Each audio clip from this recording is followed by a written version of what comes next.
দেবম, আজকে তোর কাছে একটা সাজেশন নিতে আসা।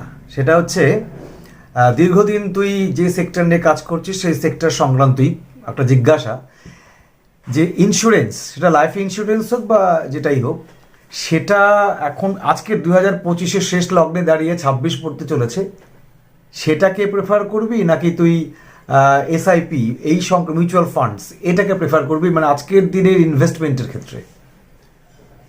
অ্যাকচুয়ালি মানে কোশ্চেনটা যেটা হচ্ছে সেটা হচ্ছে যে ইন্স্যুরেন্স একটা আলাদা সাবজেক্ট, এসআইপি একটা আলাদা সাবজেক্ট। ইন্স্যুরেন্স হচ্ছে প্রোটেকশন, মানে আমি লাইফ ইন্স্যুরেন্সের কথা জিজ্ঞেস করছি। লাইফ ইন্স্যুরেন্সের ক্ষেত্রে আমি মনে করি যে লাইফ ইন্স্যুরেন্স হচ্ছে আমার যে ফ্যামিলি বা আমার ফ্যামিলিকে প্রোটেক্ট করার জন্য ইন্স্যুরেন্সটা খুবই প্রয়োজন আজকের দিনে। যে ইন্স্যুরেন্স অবশ্যই থাকতে হবে, বিশেষ করে টার্ম ইন্স্যুরেন্স। এখন প্রচুর কোম্পানি চলে এসছে, এলআইসি ছাড়াও অনেক অনেক নতুন নতুন বিমা কোম্পানি আছে যাদের ভালো ভালো টার্ম ইন্স্যুরেন্স আছে, প্লাস এলআইসিরও খুব নতুন নতুন অনেক আধুনিক পলিসি চলে এসছে। টার্ম ইন্স্যুরেন্স অবশ্যই থাকতে হবে, মানে আমি ইনকাম শুরু করলাম বা আমি ফ্যামিলি শুরু করলাম, আমার একটি ইন্স্যুরেন্স অবশ্যই প্রয়োজন। ইন্স্যুরেন্স ছাড়া ইনভেস্টমেন্টের দিকে এগোনো কোনো সময় উচিত না। আর এসআইপির পার্টটা চলে গেল, এসআইপি হচ্ছে পিওর ইনভেস্টমেন্ট প্রোডাক্ট। ওখানে আমি একটা লং টার্মে একটা অল্প অল্প করে ডিসিপ্লিন অনুযায়ী টাকা ইনভেস্ট করে করে করে করে একটা বড় ফান্ড তৈরি করার একটা প্রচেষ্টা বা একটা জায়গা হচ্ছে এসআইপি।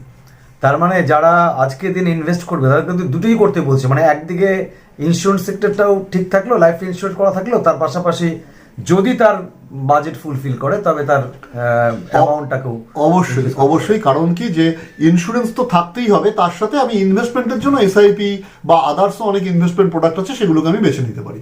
আরেকটা বিষয়, যে অনেকে এলআইসি বা অন্যান্য ক্ষেত্রে, আমি এলআইসি শুধু বলবো না, অনেক ইন্স্যুরেন্স সেক্টর আছে, সেখানে ইনভেস্ট করে হয়তো করলো, তারপরে বলে দেখলো যে আমি সারা জীবনে 2 লাখ টাকা ইনভেস্ট করলাম, রিটার্নের সময় পেলাম মনে কর সাপোজ 2.5 লাখ টাকা, তা আমার ইনক্রিজ হলো মাত্র 50,000। ওয়ারাজ এই টাকাটা আমি যদি মিউচুয়াল ফান্ডে দিতাম তাহলে আমার ইনক্রিজটা বেশি হতো। তাই এটা বলা খুব মুশকিল।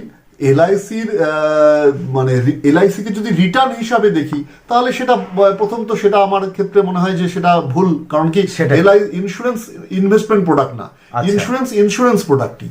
আর ইনভেস্টমেন্টের জন্য আমার অনেক প্রোডাক্ট আছে, যেরকম বললাম পিএফ আছে, আমার এসআইপি আছে, আমার আরো অনেক প্রোডাক্ট আছে, সেগুলো আমি এসআইপির জন্য বা ইনভেস্টমেন্টের জন্য আমি দেখতে পারি। আরেকটা বিষয়, ডিম্যাট অ্যাকাউন্ট, এই বিষয়টা একটু বল। অনেকেরই ধারণা বিশেষ ক্লিয়ার নেই, আমার তো নেই। ডিম্যাট হচ্ছে একটি ডিজিটাল লকার, যে আমি অ্যাজ এ ইনভেস্টার আমি মনে করলাম যে আমি কিছু কিছু করে অল্প অল্প করে স্টকস বা শেয়ার কিনবো, সেক্ষেত্রে আমি একটি ডিম্যাট অ্যাকাউন্ট করব। একটা ডিম্যাট অ্যাকাউন্ট ওপেন হলে ডিম্যাটের সাথে একটি ট্রেডিং অ্যাকাউন্টও ওপেন হয়, এবং ট্রেডিংয়ের মাধ্যমে যে ট্রেডিং হলো বাজারে, এবং ট্রেডিং হওয়ার পরে আমার সেই যে স্টকটা আমি কিনলাম সেটা আমার ডিমেটে এসে স্টোর হলো। এটাই হচ্ছে ডিমেট অ্যাকাউন্ট, আর কিছু না। ওটা কি মানে নিজে নিজে খুলতে পারে নাকি কারো কাছ থেকে গিয়ে এক্সপার্ট? এখন তো প্রচুর মানে কনসার্ন আছে যাদের কেউ কেউ নিজে নিজেও খুলতে পারে। অনলাইনে প্রচুর কনসার্নের অ্যাপ চলে এসছে যাদের মাধ্যমে নিজেও খোলা যায়। কিন্তু একটা কথা মানে জেনে রাখা দরকার, যে ডিম্যাটে যদি কেউ ডিম্যাট বা স্টকে যদি কেউ ইনভেস্টমেন্ট করে, সে করতেই পারে, কিন্তু তার জন্য তার প্রপার নলেজ এবং প্রপার গাইডেন্স থাকা অবশ্যই জরুরি। আরেকটা বিষয়, কিছু নতুন প্রজন্মকে আমি দেখতে পাচ্ছি বা জানতে পেরেছি, তারা নিজেরা স্টক মার্কেটকে নিয়ে চলছে, স্টক মার্কেটে কাজ করছে বলে বাড়িতে বলছে বা অন্যান্যদের বলছে। এতে অনেকে বিভ্রান্ত হচ্ছে, হয়তো মানে একজন করলো তার বন্ধুরা বিভ্রান্ত হচ্ছে, আমি তো এই বিষয়টা নিয়ে কাজ করছি না, আমার তো ইনক্রিজ হচ্ছে না।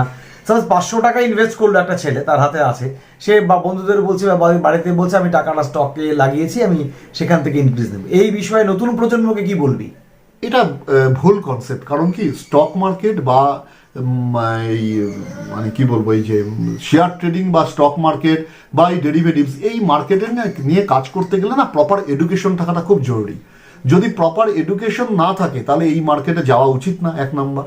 দ্বিতীয়ত, প্রপার এডুকেশন না থাকলে যদি আমি গাইডেন্স চাই, তাহলে এরকম লোকেরই গাইডেন্স নেওয়া উচিত যে সেবি দ্বারা রেজিস্টার্ড বা তার এনআইএসএম সার্টিফাইড, বা সেই ব্যক্তি সম্পূর্ণভাবে এই কাজটাকে অ্যাজ এ প্রফেশনালি করে, বা সে সেবি দ্বারা রেজিস্টার। এটা হতেই হবে, নাহলে পরে এইখানে কারো এরকম অ্যাডভাইস নেওয়া উচিত নয়।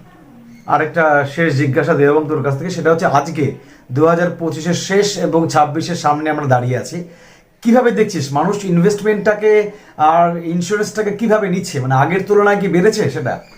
হ্যাঁ, লোকের মধ্যে ফিনান্সিয়াল অ্যাওয়ারনেস বেড়েছে, লোক ইনভেস্টমেন্ট করছে। আমি একবার বলেছিলাম না যে মিউচুয়াল ফান্ডসে এখন আস্তে আস্তে আমাদের এই সাইডে ইনভেস্টমেন্ট অ্যাওয়ারনেস বাড়ছে।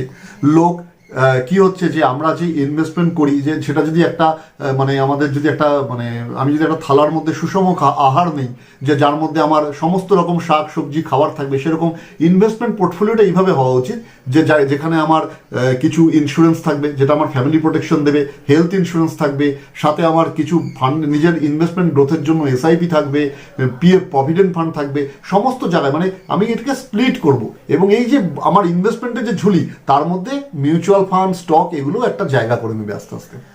আচ্ছা, এর আগেও তোকে জিজ্ঞেস করেছিলাম, বলেছিলি, আজ আবার জিজ্ঞেস করছি সকলের জন্য, যে কবে থেকে মনে হয় যে একটা ছেলে বা মেয়ে তার ইনভেস্টমেন্টে আসা উচিত, ইনভেস্ট করা উচিত? এই কথাটার একটাই উত্তর হয় যে যখনই আমি ইনকাম স্টার্ট করব, যে আমি ইনকাম স্টার্ট করলাম, তখনই আমার ইনভেস্টমেন্ট শুরু করা উচিত। এবং এটা একদম খুব সত্যি কথা যে আমি যখনই আর্ন করতে স্টার্ট করলাম, আমার ইনভেস্টমেন্ট এবং আমার ফ্যামিলি প্রোটেকশন বা ইন্স্যুরেন্স যেন চালু হয়ে যায়। দেবম মিশ্র জলপাইগুড়ির একজন বিখ্যাত মানুষ, সব দিক থেকে আমরা জানি, বিশেষ করে ইনভেস্টমেন্ট সেক্টরে তোর কাজ আমরা জানি। এবার 2026 কি বলবি সকলের জন্য, দেবম মিশ্রের একটা বার্তা? সকলকে 2026 আগামী বছরের অনেক অনেক শুভেচ্ছা, এবং আগামী বছর সবার এই বছরের সাথে সাথে আগামী বছরও যেন সবার খুব ভালো কাটে। তার সাথে বলবো যে ইনভেস্টমেন্টের সচেতনতা বাড়া উচিত, সাথে বিমার সচেতনতাও বাড়া উচিত। ইন্স্যুরেন্স টার্ম ইন্স্যুরেন্স প্রত্যেকটি ফ্যামিলির জন্য প্রয়োজন, যেন প্রত্যেকের টার্ম ইন্স্যুরেন্স দ্বারা সুরক্ষিত থাকে। সাথে হেলথ একটা বড় পার্ট আজকের দিনে, যে হেলথ ইন্স্যুরেন্স যেন সবার থাকে। এটা আমরা বারবার করে সবাইকে বলি যে হেলথ ইন্স্যুরেন্স আজকের দিনে খুব ইম্পর্টেন্স, কারণ আপনার একটা রোগ, একটা ডিজিজ আপনার পুরো ইনভেস্টমেন্টকে ধ্বংস করে দিতে পারে। তাই হেলথ ইন্স্যুরেন্স সবার জন্য ঘরে ঘরে থাকে। Thank you দেবম।